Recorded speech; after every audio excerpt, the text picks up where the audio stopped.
रकमा ने ये भांप लिया है कि अहिल्या के साथ कुछ तो ऐसा हुआ है जो वो सबके साथ शेयर नहीं कर रही है, क्योंकि अहिल्या की परेशानी उसकी शक्ल से दिखाई दे रही है। अब रकमा क्या करेगी? नमस्कार दोस्तों, स्वागत है आपका आपके अपने चैनल हंग्री स्पिरिट्स में। हंग्री स्पिरिट्स देख रहे हैं सारे दर्शकों का मैं अंजू शर्मा दिल से स्वागत करती हूँ। तो रकमा भी रसोई घर में बैठी है, अहिल्या आती है, सब लोग छेड़खानी करते हैं। अहिल्या कुछ परेशान दिख रही है और सब लोग इस परेशानी की वजह बताते हैं उस रात का नशा जो हर किसी को होता है पहली रात में। अगले दिन जाग के जो भी चीजें हैं होती हैं वो उस तरह से उस चीज को सोच रहे हैं, चाहे वो द्वारका बाई हो, चाहे हरकू बाई साहब हो, चाहे गौतमा हो, जो भी हो, हर कोई अपने तरीके से, बाना बाई भी। मगर रकमा पहले तो सोचती है कि ऐसा कुछ है, कि हो सकता है पहली नाइट है, जो भी है, वो भी छेड़खानी की बातें करती है। मगर बाद में दोबारा देखती है अहिल्या को और सोचती है कि ये कुछ और ही चीज है जो अभी समझ में नहीं आ रही है। तो क्या रकमा उसको समझने की कोशिश करेगी? अपनी जासूसी जो वो करती है वो करेगी? कैसे करेगी? चलिए इस पे थोड़ी सी चर्चा करते हैं। मगर पहले वही गुजारिश, जिन्होंने अभी तक चैनल को सब्सक्राइब नहीं किया है कर लीजिए। साथ में दोस्तों बेल आइकन दबाइएगा ताकि आपको हमारे वीडियोस के नोटिफिकेशन मिलते रहे।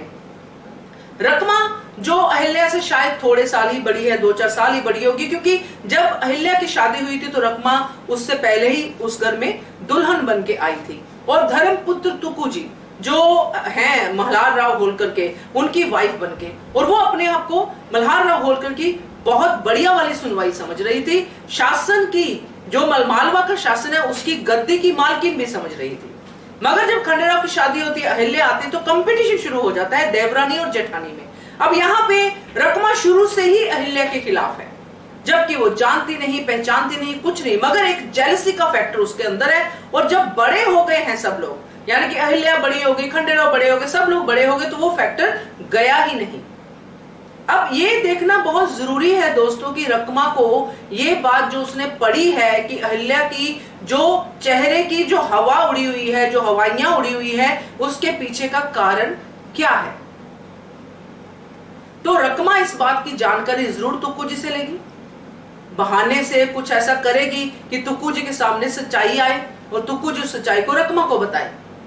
मगर मैं बिल्कुल इस बात से श्योर हूं कि अगर तुक्कू जी के कानों में ये बात पड़ती है कि खंडेराव शराब पीनी शुरू कर चुका है और पहले ही रात उसने शराब पी के क्या किया है, क्या बवाल किया है, अहिल्या को कैसे रुलाया है, तो तुक्कू जी कभी भी ये बात अहिल्या की परमिशन के बिना रकमा को भी नहीं बताएंगे। और ये बात रकमा को पता होनी चाहिए।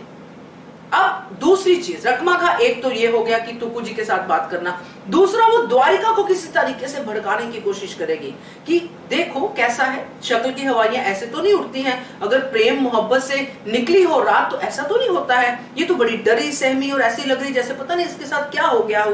तो ऐसा कुछ करके भी वो करेगी, क्योंकि ये जो उसका वॉइस ओवर डालना, उसके मन की बात को सीन में डालना कि ये चेहरे की हवाइयां उड़ने का कारण कुछ और ही है, इसका मतलब ये है कि आगे जाके इसकी पूरी व्याख्यान होने वाली है, पूरी की पूरी रकमा इस बात को खोलने वाली है और उसको क्या पता चलता है क्या नहीं, ये देखना बहुत ही इंटरेस्टिंग होगा और कैसे वो इन चीजों को डील करती है। देखते हैं रकमा जासूस की जासूसी कहां तक पहुंचती है। Till then keep watching Hungry Spirits channel. Thank you so much. Subscribe to our channel by clicking the subscribe button. Click the bell button and enjoy the latest uploads from our channel.